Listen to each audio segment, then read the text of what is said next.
Welcome to episode 3 of the AusComX show.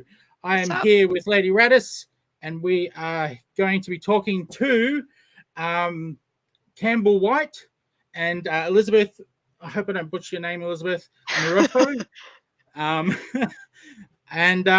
So they are part of the book Home Time. I almost forgot the book's name. I was thinking of something else then.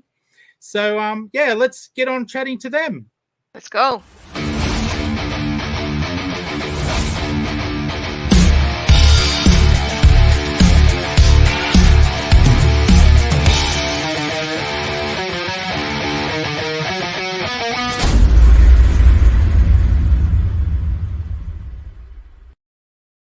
Yay! Hello, hopefully I didn't go too bad with the name. It's pretty good. It's pretty good. Pretty good? Okay, yeah. I mean, I say You're very Marruffo, nice. but it is Marruffo. But, you know. Oh, wow. Fancy. That's like the most exciting comic intro I think I've ever seen. Yeah. Yeah. Very It's cool. pretty hard on. Yeah, like full Yeah. rock and roll. Yeah. Well, I'll jump straight into the questions because we're keeping the show short. So tell us a little bit about yourselves. We'll start with you, Campbell, about yourself and your creative journey. Yeah, so I've always, as far as I can remember, I've loved comics. I think, I think it's just that the art form, the storytelling medium that really clicked with me. And so from when I was very young, I knew I wanted to make comics. And I think like most young people really struggled with how to actually do that because they're very difficult to make. And, through high school, I knew I wanted to make them, but I think, it was doing less storytelling and more just illustration.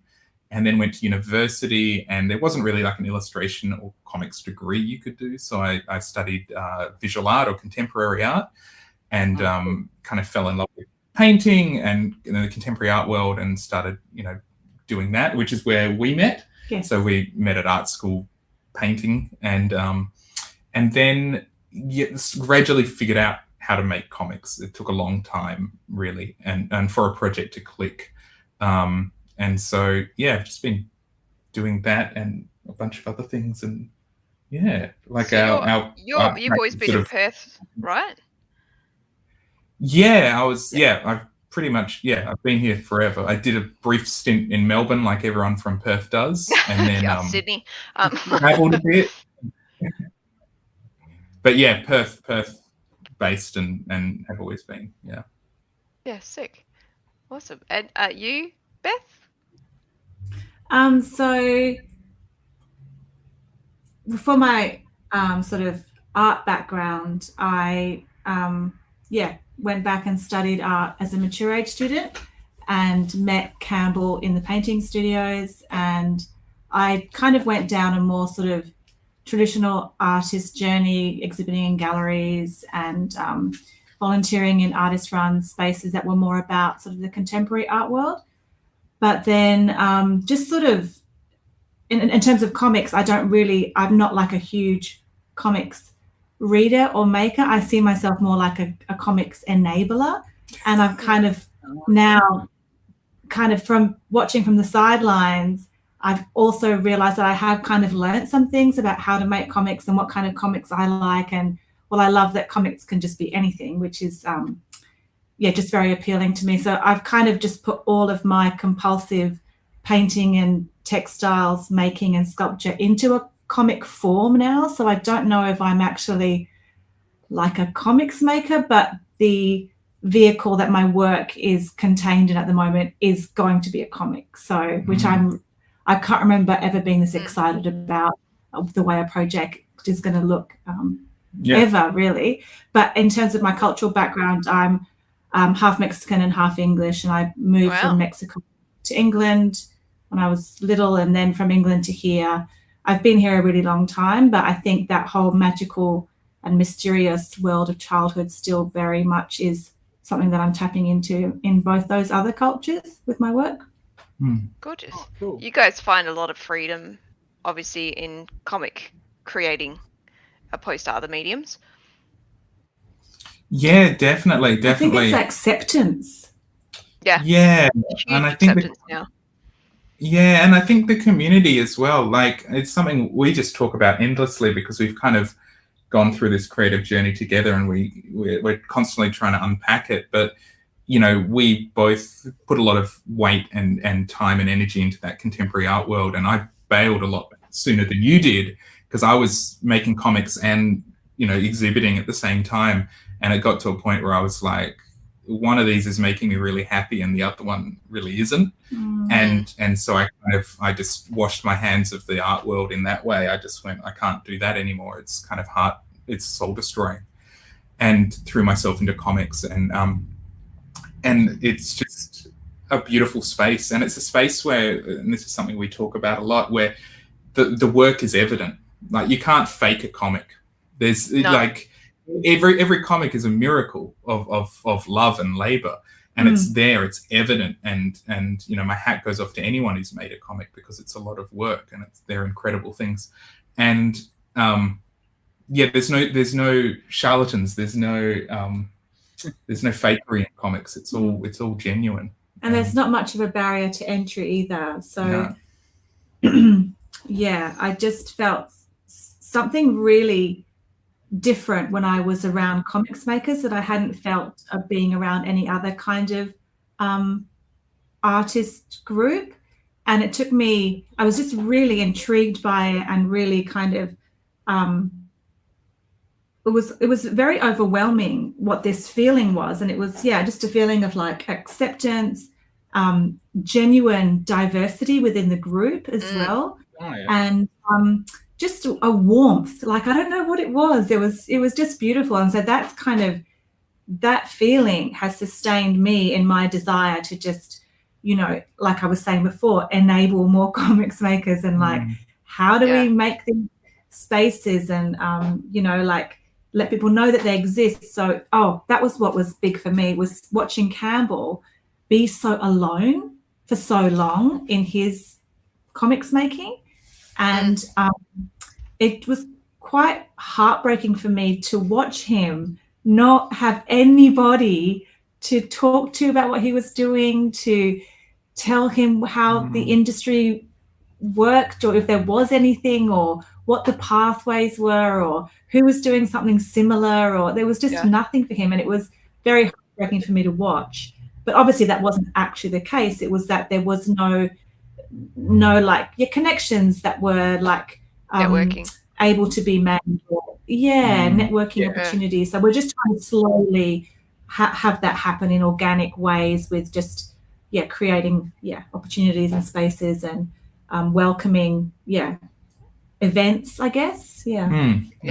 As we'll touch on this a little bit later, but PCAF obviously being one of the projects that you guys work on, that wholesome feeling that you talk about definitely resonates with that a lot. So if anybody ever gets a chance to come over from Perth, I know Eastern States gets all the good rap, but Perth's definitely got some pizzazz over here. So definitely make the way over, 100%. Yeah. No, it's a lovely festival, and I think you're right. There's that. I mean, all of those things that you just identified about what you loved about the community is what we really try to foster in that festival, is that inclusivity, that welcomeness, that open arms, that friendliness, because there are so many really elitist spaces within the broader arts, art practices, and they can be really intimidating and off-putting. And I think the beauty of comics is that they're inherently welcoming. Like, you pick it up, you can't help but fall into it, and there's a lack of pretense and a lack of kind of. So I hope that is the vibe that comes across with PCAF, and I hope it remains something that anybody can feel they can be a part of, you know, and no matter. So I my hope is that it just continues to be that way. Yeah, sweet. Cool. Well, I guess my next question would be current projects. What are your current projects that we should know about? Obviously, your comics that you guys have. Your comics, I mean, so we're both working on our next books, basically. So what I'm working on is it's a book called Lunar Express, let's see. We printed like a little a sampler. Where is it? So Gorgeous Luna, colours on the front. Yeah, that's awesome. there you go. So that's Very cool. and that's like kind of more of a YA audience, like a slightly older demographic than Home Time was. And Yeah. it's about a group of friends. I'm gonna keep. You can keep spruiking it, yeah. Cool. It's about a group of friends who the main character, she works as a delivery rider at her parents' bakery, and she just doesn't know what she's going to do with her life after graduating from high school, and she's sort of a bit of a layabout. And but her and her friends all have superpowers that only work at nighttime. Nice. And they're all sort of like celestial based powers. And they get Great. caught up in this, they get pulled into this kind of plot, this villainous plot by this cult to kind of take over Perth. And so that's the long story. The short story is, the short pitch is basically it's Sailor Moon set in Australia. I'm like, is there a little bit of Sailor Moon in there somewhere? There's a whole lot. It's I'm basically. not mad about it, to be honest. I think It's that's really so cool. amazing. So that's what I'm working on, and hopefully going to finish making it next year, and then it'll be out in 2024. But it's a lot of fun. It's a lot of fun. Yes, It's sweet. kind of all the stuff I didn't do in Home Time is in this. So it's like it's all action sequences and panel breaks and speed lines and sound effects and like things that are more adult, and it's a lot of fun. It's a lot of fun. Sweet. So Well, when that's my book project that I'm on at the moment. yeah, cool. When that Kickstarter goes live, definitely let Sis know, because he'll be able to spruik that out for you on whatever shows are going on at the moment. Cool. So Yeah, definitely. And then Beth. Okay, and so we made this for PCAF, where we just did a little printed sample, Campbell's on one side and then mine on the other. So we just made ourselves get like 8 or 10 pages ready. Yeah. I'll hold it up. And like a so- taster. Yeah, and so my book Oh, is, like I was saying before, it's just somewhere to put all the ways that I work into one thing.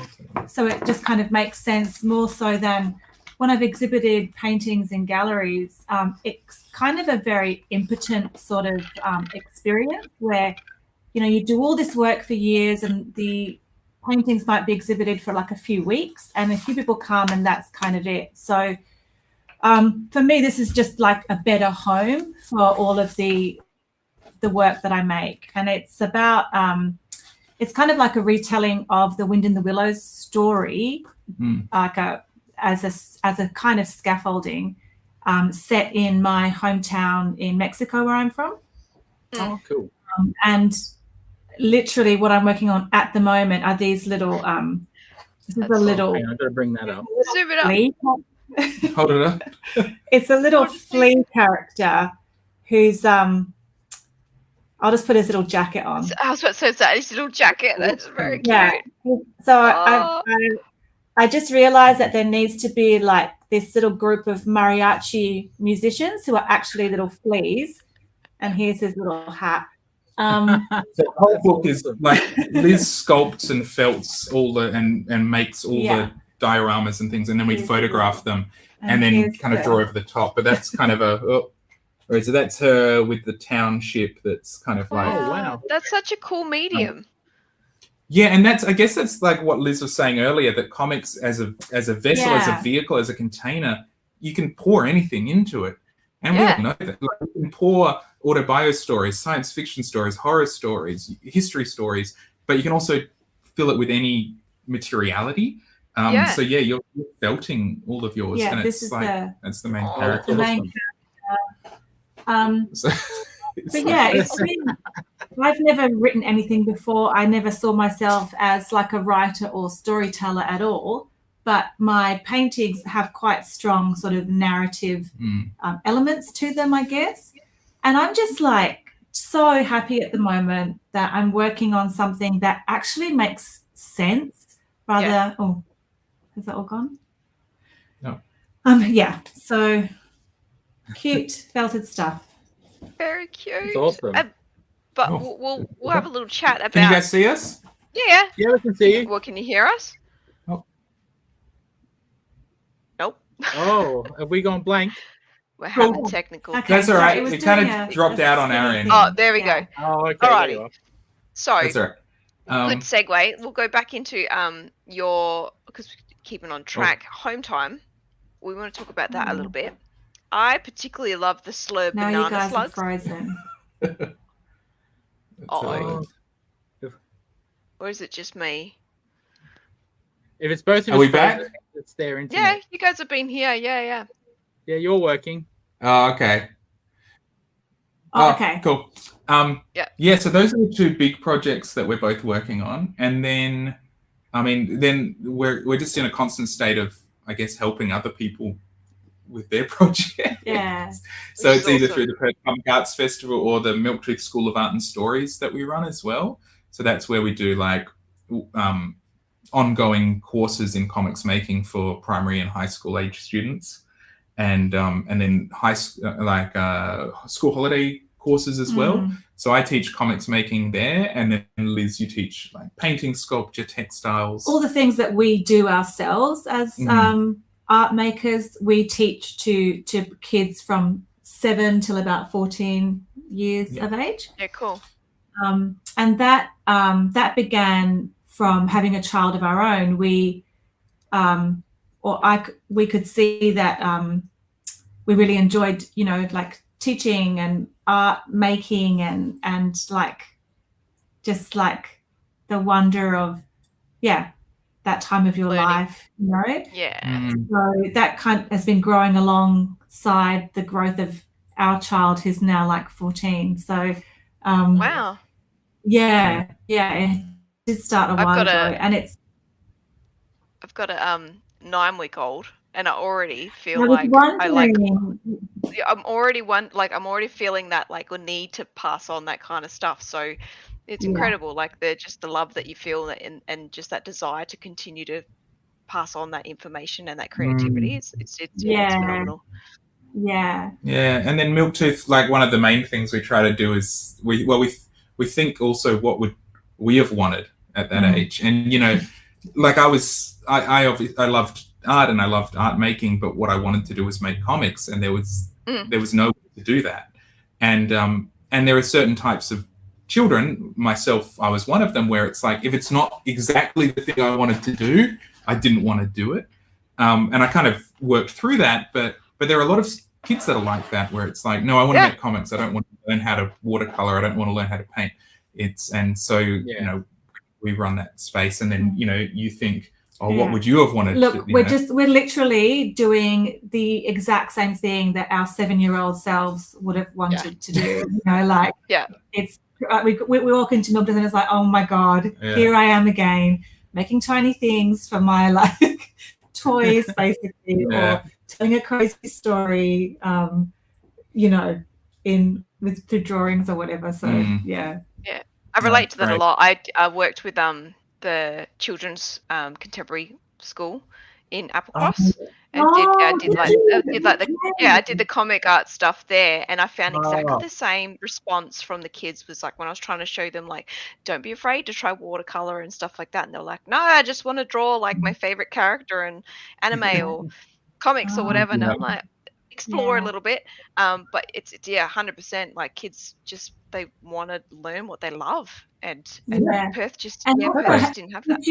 Did you feel like you were getting just as much out of it as the people you were teaching, like that kind of feedback sort of loop that you're in? It just re-energizes your own art making. I feel like it's almost crazy to think that we get paid to do this amazing thing, which is nurturing kids' talent and helping us as well. You know, like we realize. It's constant, that loop. I often feel like I'm getting more than the kids are getting, because like I've come up with a long project for them, and it's always different. And I run a few different courses, and there's always a manga club one where we study a different mangaka, and then there's like a comics quest where we look at a different like genre of comics making. And so with those, I have to prep all this coursework and resources for the students. And so, I have to, or I get to sit down and break down how this mangaka, and I have to deconstruct this genre.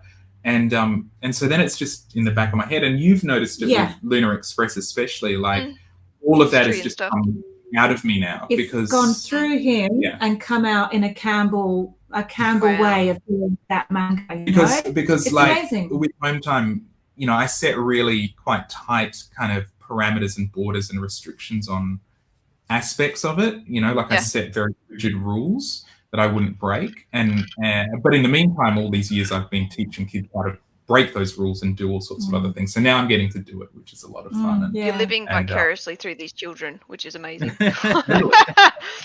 It's like, And let then me we went free up fly kids. like, what is it? We print like at least 24 comics a term. So that's 4 times a Huge. year, like our students' works.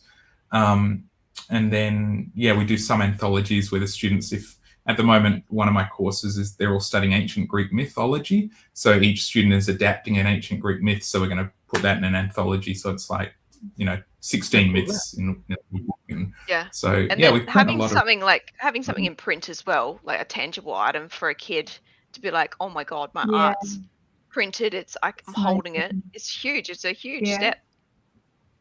It's massive, and it's my favorite time of the term is that final week where, you know, the week before I take all their work, scan it, you know, clean it up, print it, give it back to them, and it's like they can see it for the first time when they get it back in their hands, and it is a transformative experience because it shifts them from being just a reader, a consumer, to being a, you know, like a storyteller, you know, someone who is then delivering and sharing those stories, and it becomes hugely empowering for them because they're like, oh, I made this. Yeah.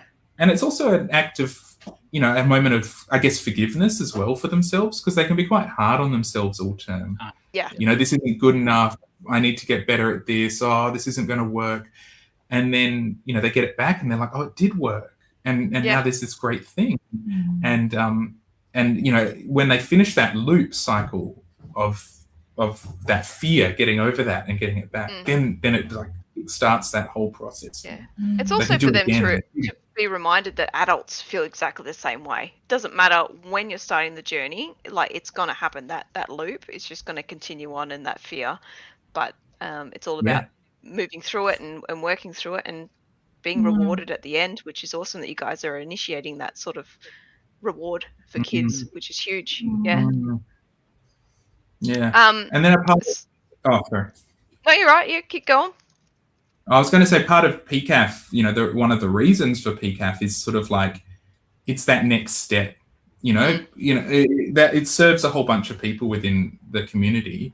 But one of our kind of somewhat selfish reasons for starting it and for working in it is to give our students a space where they can move into as they get older. Well, we were worried that we were like, you know, we were benefiting from teaching all of these amazing humans a particular skill, but then it was like, well, what is there after? Like, because you know, they would get to like 14, 15 and it wouldn't be quite the right space for them, you know, because it's a bit of a younger kid thing, or there would be some kids who would stay until they were like 18, and then we were like, you know, I know what to do now, you know. But then it was like, well, let's get this community thing happening. And then because it's such a beautiful community that we had gotten to know, it was just quite easy to then turn it into something a bit bigger and a bit more sort of, I don't know what the word is, but not respectable, but like, with some authority, you know, in spaces like galleries and universities, and now we're in where like it's validated. About more spaces where this art form can be validated and seen in its best light. I think was what was good about. And I saw that on parents' faces coming through in the previous one at the museum, and just parents coming through and the kids are like super excited and they just accept it straight away, but the parents actually seeing artwork from the artists and different comics of all kinds of genres and just being like, wow, this stuff is legit. Like it's I'm not thinking of this as Spider-Man or whatever. Like these are telling heartfelt stories and journeys that my kid can relate to and feel, you know, like someone feels them. I'm so glad you said that, Lauren, because that's a huge part of how we think about it. You know, it's like we do want PCAF to be there for parents to feel okay about supporting their child who has this interest, you know, and like seeing, like you were saying, like people like yourself and so many other talented people, you know, doing things with this particular talent and skill that you know, kids end up really crafting and spending a long time getting better at. And yeah, it's good you noticed that. 100%. So before we completely ran out of time, we're having such a mad chat. I wanted to obviously talk about Home Time and your books, obviously. I want to point out I absolutely love the slurp banana slugs. I think that's probably going to be my go-to now in terms of throwing at people. But from reading the issues, I felt some serious influences from the Goonies and a little bit of Studio Ghibli. Was there any particular influences that you wanted to bring to these stories? Obviously, I love the pixel art that was in there. That just like that's my kind of go-to as well. So, cool. So like gaming and stuff. So yeah, it's like influence-wise, like what did you really pull from? Yeah, I think, you know, the one of the origins of the story is actually when we were living in San Francisco together in this sort of artist-run space there. It was when the final Harry Potter book was coming out as in book form, and this is, you know, simpler times in terms of J.K. Rowling and her cultural impact. But you know, the final book came out, and the whole house was like really pumped about it, and we all kind of tucked ourselves away to read it, and then we had a big house meeting afterwards, and no one was allowed to talk about it until we'd all read it, and then we could all come together. It was a lot of fun, and but then afterwards it was sort of like I was just reflecting on why this book and what does it mean, and you know, as someone like most people who never went to a English boarding school and has never experienced the snow and you know, this really peculiar kind of Englishness that it was imbued with. I kind of wondered, well, what might that look like in Australia? And that was sort of the seed, the very earliest seed of the book. It was never like a boarding school story, but that was the question that I was trying to answer. It was like, how might this play out? And it wound up being a lot broader than that. But that was the kind of genesis of it. You know, there are just endless influences in there, and I kind of tried to cram as much of it in there as I could. But Calvin and Hobbes is a huge influence. That was a work that that was my first comics love. The first thing that kind of made me fall in love with the medium. And so the structure of the book with the three tiered pages is and a square format that's how I read Calvin and Hobbes, the collected volumes. So as a kid, so I worked off that, and then it's a lot of things like you mentioned, those sorts of films were an influence. Strangely like Neon Genesis. Like Stranger Things. Everyone says like Stranger Things is the cool thing. I'm like, no, Goonies is the OG. Come on. Yeah, it's funny. Lots of my students are like, "Were you inspired by Stranger Things?" And I was like, "No, my book came out before Stranger Things." But it's but the anime series Neon Genesis Evangelion was a huge influence as well, which isn't really obvious on the surface, but in terms of pacing, in terms of the use of quiet and moments in silence, the boredom and the horror of that series was something I really wanted to capture in it. And then a lot of it's, it's fantastical, but a lot of it's very, autobiographical as well in terms of my relationship with my friends, my relationship to Perth growing up here. I think those sort of questions and challenges that we have, living in a violently colonized space and land, and how we sort of reckon with that. All of that sort of simmering at the back of the project, I think. And as someone, I think as lots of creative people, we don't always know exactly we don't always go into a project with all the answers. Often we go into it with the questions and we're seeking answers. And it's not till after we finish the project that we fully understand what we're doing with it.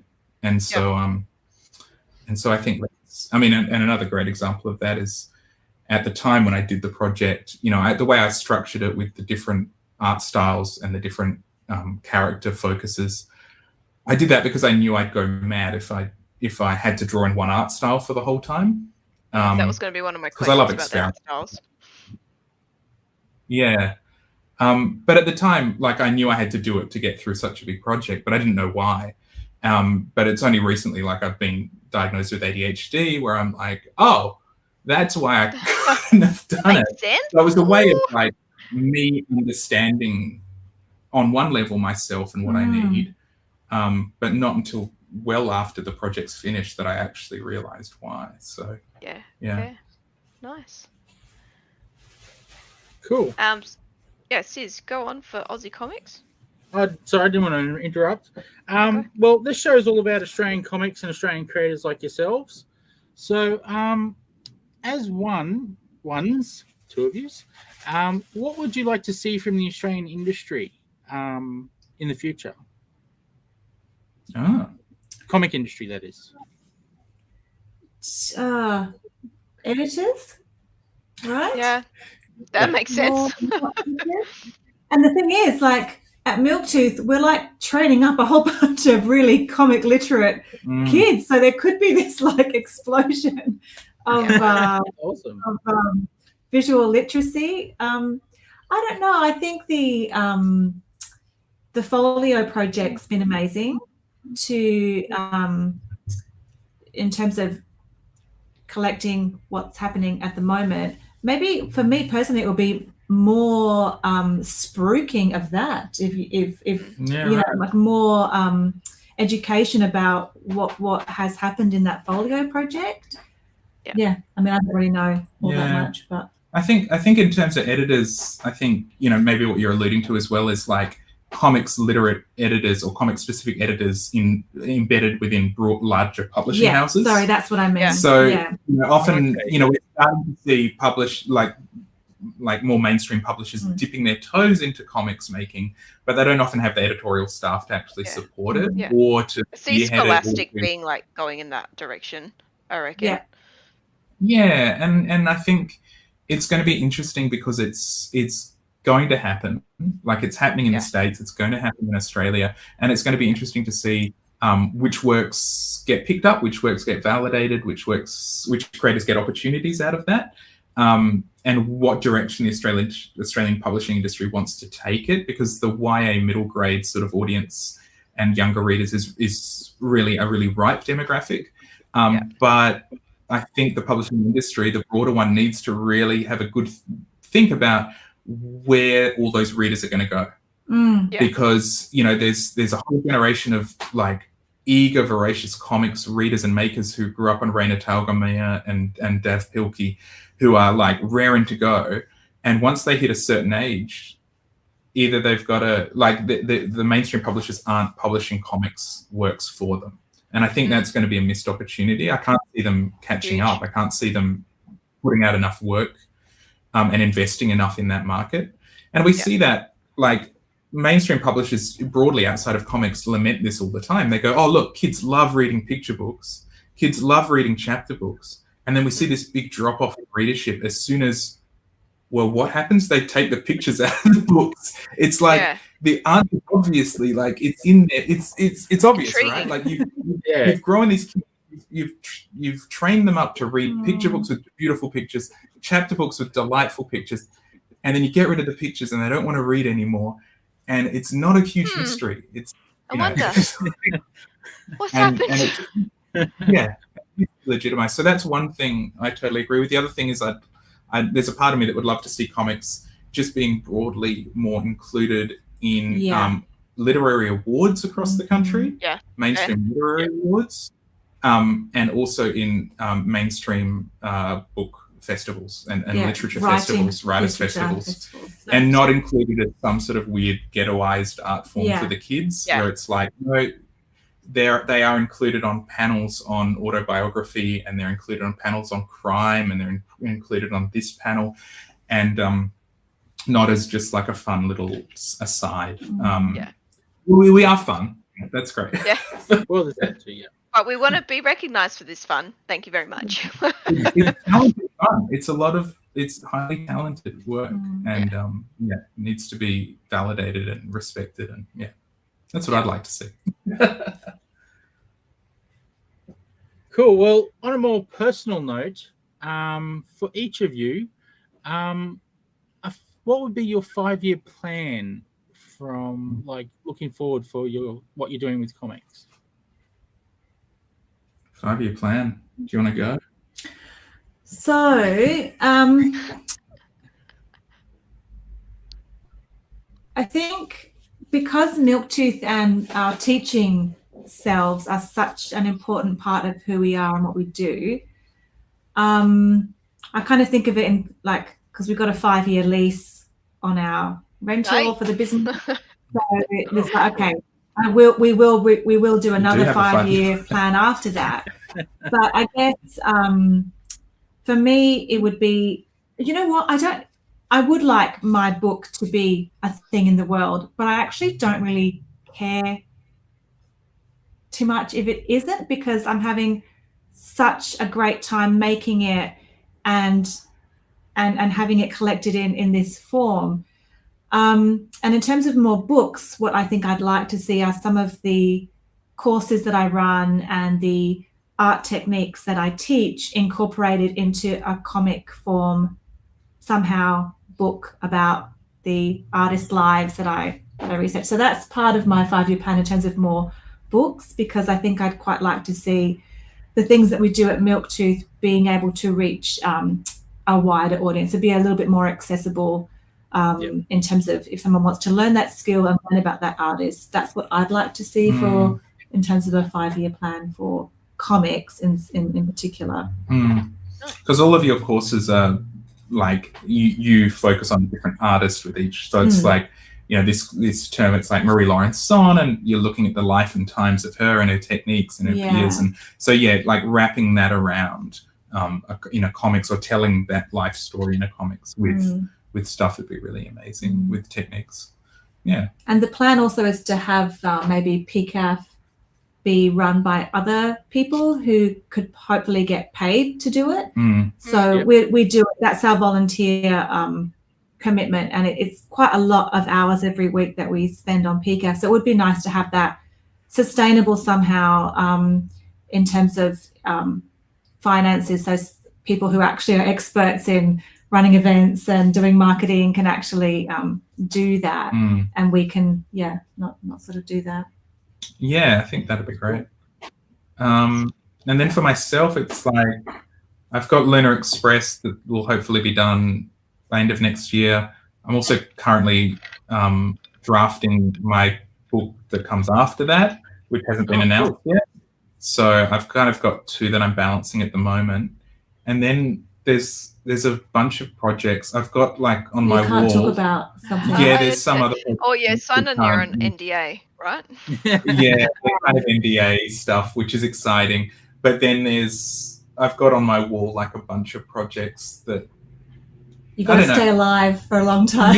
Like there's like 15 books up there that I've got in pages of. Well, some of them are just rough ideas, and some of them are a bit more than a rough idea. Get that creative juices flowing consistently, right? Just like getting them out. And then sometimes, like I look up there, and for my next book after Luna, there are 3 projects that I actually combined into one, and I figured out how to streamline it. So I might figure that out. But I'll see where I go. I think there's a weird idea I had, which was having books. Like, I'm not too interested in constantly working or making works for the same audience, which I know lots of people do, and that's great. But it's Raina Telgemeier, for example, makes middle grade books, and that's all of her books are for that audience. Whereas what I'd like to have is almost a cradle to the grave sort of body of work by the time I shuffle off to the grave. Grow up with you. I've got like some picture books, and I've got some some chapter books, and then I've got some comics that do this and comics that do that, and comics for tackling all sorts of different ideas, and maybe once I'm older, like retirement, or I don't know, retirement village comics or something. Sudoku comic. I don't know. By the time we're all older, we're all still going to be reading comics at the retirement villages. Don't stress about that. So I'm excited about that point where I make like old people comics. That's going to be awesome. So I'm not sure where I'll be next. Hey, that's the exciting part. But as a Mm. creator, I'm sure you both have learned so many incredible golden nuggets of wisdom through your time. And I like to ask each creator when they come on here, is there anything that stands out to you that you would like to offer to other artists, writers, whatever, creators that are striving for knowledge? What is your golden nugget of wisdom? Simple and sweet. What would you tell them? Oh God. Maybe like just doing the work makes the work. Yeah. So you can't just think about something and wait for inspiration, because you can think about it and plan it forever. You have to sit down and actually have the materials in your hand, whether it's digitally or paper. You have to just you have to connect your body to what you're doing and just sit there. And it's just pure joy when you just fall into that space, Yeah. 100%. Mm. What is that saying? Quantity makes quality. I think about that a lot as well. Yeah, Mm. especially when it terms of, comes like, to creating this kind of stuff. Yeah, it's just the doing. Like, you've just got to keep doing it and doing it and doing it and doing it. Mm. And what else? I don't know. I think being kind to yourself is really important. Yeah. Like, Yeah. especially at that when moment. it's so hard as well, like you say, there's not many avenues for people to go down, and it is a tough career if that's what you're choosing to do. And yeah, being kind on yourself, 100%. I would say don't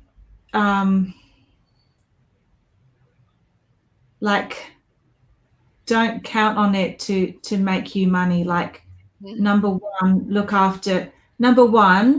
make sure you're taking care of your superannuation, like, because your book isn't gonna, your painting is not gonna care about you when you're old. Like, I guess before making, just the being financially secure is so empowering. And whatever way you have to do that, like. Yeah, there's no shame or illegitimacy in making comics part-time. When I made home time when I was working at the museum full-time. So I would make comics in the morning before work and on the bus ride to work and a lunch break. I chipped away at it. But the financial freedom that the job gave me freed up my creative practice. If I'd been trying to make that book without a job, or for a particular publisher, it would have been impossible. It would have been absolutely impossible. So there's a balance, as long as your job doesn't leave you shattered by the end of the day and you've got nothing left. Yeah. And that some work does. But it's fine, because then it disconnects your creative practice from it needing to make any money. And then you can do whatever you want. Then you've got complete freedom. And then weirdly, doing something where you're completely free will let you go deeper. And then it's highly likely that deeper thing is what people are actually looking for, and it will make you the money like later when you might not even need it because you've been working so hard at your day job. So I don't like it. Yeah, it is weird. Weird. Yeah. Because there was a period where we were trying to make more money out of our arts practice and it wasn't working. No. And then we just kind of grew angry and resentful of what we were making. We're having to compromise it or trying to push it in a direction we thought might make some money. And it was just not fun. And then it's like, then you're hating doing the thing you're meant to love. And it's like, but everyone's a bit different. Some people strike out and they're like, hey, this is making me money and I love it. And it's great. That's cool. Yeah. That's like getting a Ferrari or winning the lottery or something. Yeah. It's like, it doesn't happen to many people. Awesome. Cool. Thanks for that. I guess it's part of the night where we ask your comics and your art. Where can we find it? And plug your socials. Cool. So you can buy Home Time at hopefully any comic store, but definitely bookstores as well. And if you're in Perth, if you want to get a copy from me, you can buy it from me. If you go to the Milktooth website, if you want to come to our art school, which is for like 7 to 14, 15-year-olds, you can go to milktooth or milk-tooth.com, and we've got all of our, or look us up on Instagram or Facebook. And Perth Comic Arts Festival is on Instagram and on Facebook. We tend to post most things there.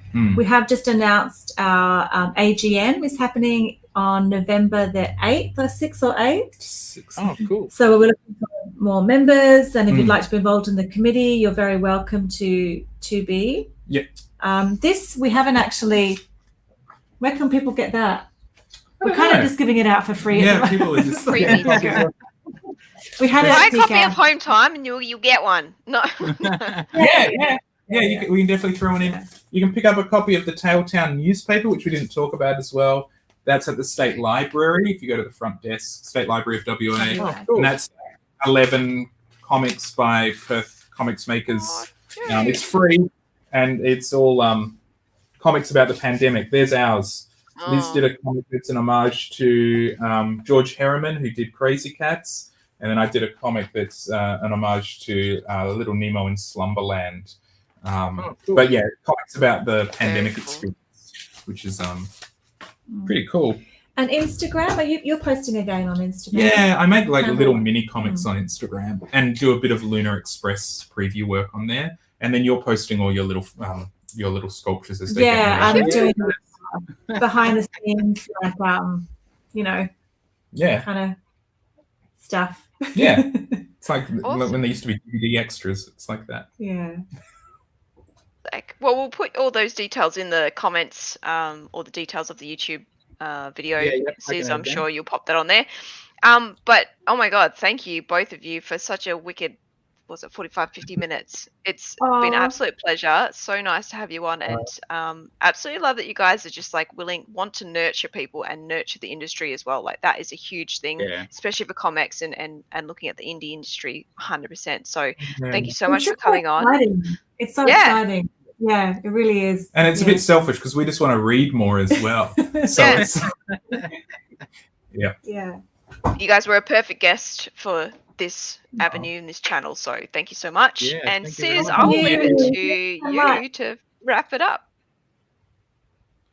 Well, thank you for joining us. Thank you to everyone who watched. Thank you everyone who watches it in the future, and everyone have a great night, and see you next week for more AusComX show. See you all. Bye guys. Bye. Check out comex.cx for all things comics and find out what comics is all about. We hope you enjoyed the show.